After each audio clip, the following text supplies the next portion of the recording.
Hey everyone, this is a quick video on a couple things. Number one, the bureaucratic politics model, the turf wars that exist in administrations, but also the signal debacle and bombing Yemen. So first of all, what happened on Signal, a lot of you probably already know, but a lot of that chat got on a journalist from The Guardian and they published it. He was on the Signal chat list.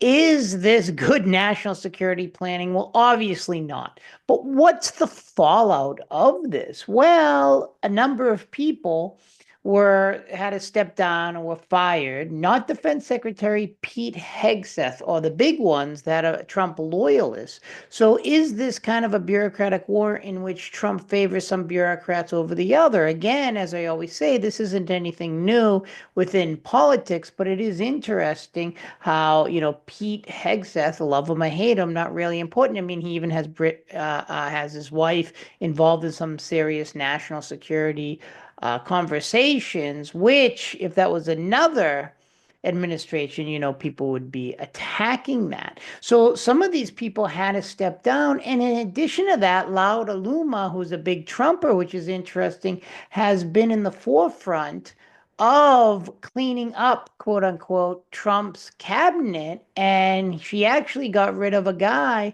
named Tim Ha, who was actually the secretary, or I'm sorry, not the secretary, but the head of the U.S. Cyber Command. So this is quite interesting. He had to step down. Laura Luma herself, who's a big Trump supporter, said that he was, a Biden holdover, etc. So you begin to see these bureaucratic wars, just like before in the first Trump administration in national security, where Bolton was fired over Pompeo and Trump actually listened to Pompeo instead of Bolton. This always happens. This is nothing new, by the way, but it is important for national security. When even Jimmy Carter was in power before most of us were even born, Brzezinski and a man named Vance, the Secretary of State, were always at each other's throats, and sooner or later, Jimmy Carter had to listen to one or the other. So people do favor certain people in the bureaucracy. JFK obviously favored his brother and other people from Harvard and marginalized people they didn't think were as intelligent as those Kennedys and Kennedy clan. So every bureaucracy in national security has it, and that makes us study the people in the bureaucracy. So obviously, Peter Hegseth is very, very important in the bureaucracy, did not lose his job, did not step down or anything, regardless of what he does. And Trump really favors loyalty. But I think a lot of governments do, whether you hate them or not. And what was the Signal chat about? Well, putting a journalist on a Signal chat definitely is a national security issue. And the goal was to bomb here. This is a very interesting interactive map of Yemen. And I want to just take you through really quick to show what we were doing. I was talking about the Houthis who took over Yemen, not every part, but over here by the Red Sea, which is very, very important. And this has been in a contested area years ago, before we were all born. Don't forget over here in Egypt, when during the Suez Canal crisis, that was taken over. That was a big deal. The Red Sea is very, very important here. Here's the Harry S. Truman. You have ships going through here all the time, military ships, etc. And Yemen over here, the Houthis, who are a minority, who were actually very exploited in Yemen, finally took power. Here's the capital, Sana'a, and they've been pretty successful at maintaining power. And what's interesting about this, what do we do? Well, a lot of these bombs, these are actually bombs, are from the IDF that's been bombing them. Israel's way up here. So you see that the scope, and then you have Saudi Arabia here. I mean, oh, this is Saudi Arabia, but a lot of areas within the Middle East have been actually bombed by this kind of ragtag group. Don't tell them I said that. The Houthis, who were never seen as a powerful force in Yemen, but then were able to take power, and now they have the capital.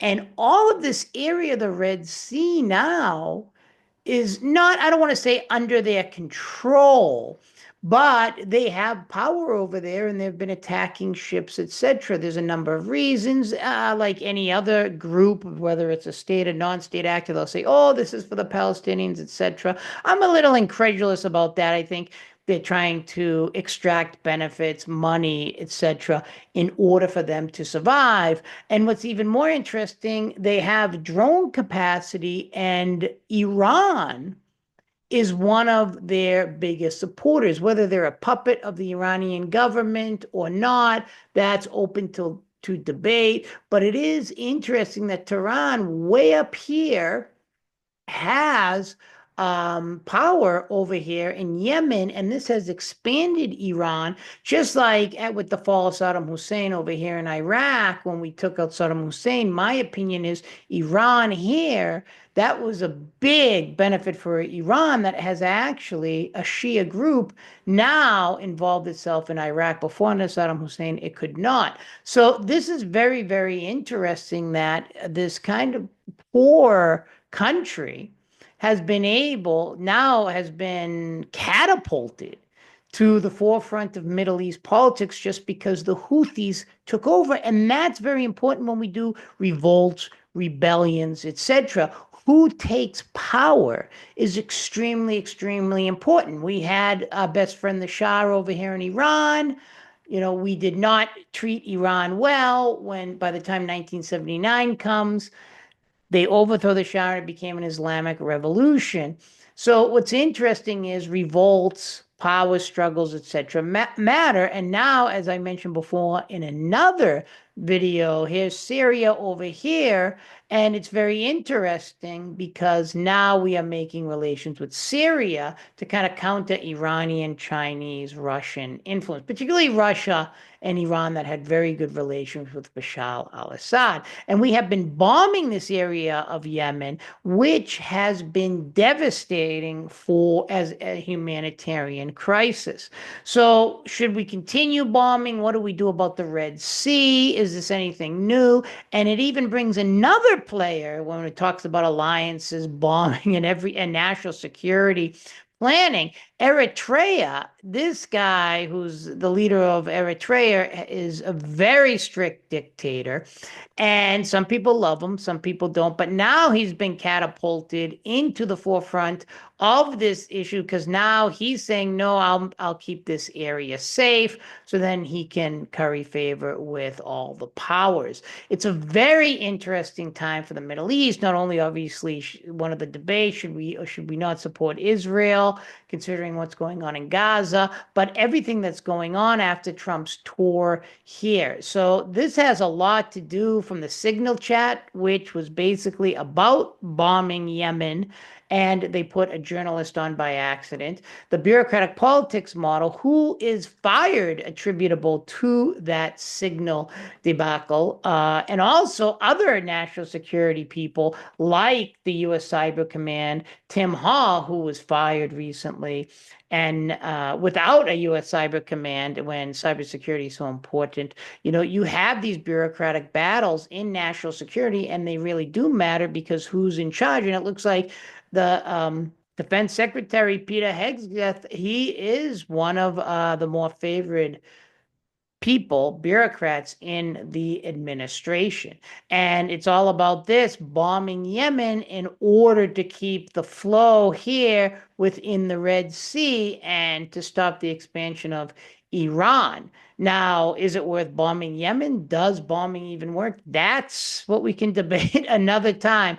But this has a lot to do with national security policy. And I'd love to hear what you think about this. Should have all of them been fired after the Signal chat? Why do some people get favored in administration over others? Is it just loyalty? Should we be bombing? What should we do with Sana'a? And this also gets into the increased use of drones and artificial intelligence because Iran is actually producing drones and sending them to Yemen so they can attack areas of even Saudi Arabia when they took out a while ago Saudi oil field Emco or Arco. Sorry, you can actually correct me on that because we have a lot of Saudi students. So very interesting what's going on. Thanks everyone for coming out, and I'm really, really excited to hear what you say. So take care, everyone, and we will see you soon.